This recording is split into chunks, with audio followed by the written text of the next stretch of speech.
J'ai appris une chose, c'est quand tu subis une injustice et que tu choisis le silence plutôt que la vengeance. Dieu devient ton avocat, ton juge et ton défenseur. Proverbe 20, verset 22 va dire ceci, « Ne dis pas « je me vengerai du mal », mais attends le Seigneur et il te délivrera. Tu sais pourquoi? Parce que lui est ta justice. Regarde Jésus.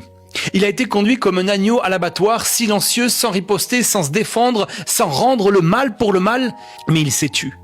Et pour ce silence-là, Dieu lui a donné le nom au-dessus de tout nom, un honneur que personne n'aurait jamais imaginé.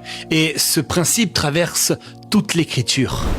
La Bible est claire, Dieu honore ceux qui lui laissent la justice. Alors quand tu confies ta cause entre les mains de Dieu, tu n'es plus entre les mains des hommes, tu es entre les mains du juste juge. Et au moment opportun, au lieu de ta honte, il te donnera un double honneur. Au lieu de la confusion, il te donnera de la joie. Au lieu de la défaite, il te donnera la victoire publiquement. À l'endroit même où tu as été humilié, là où tu as été rejeté, là où tu as pleuré en silence, Dieu te relèvera publiquement. Parce que quand tu refuses de te venger, ce n'est pas de la faiblesse, c'est une prophétie. C'est celle qui dit « Ce n'est pas moi qui me justifiera, c'est Dieu qui me fera justice ».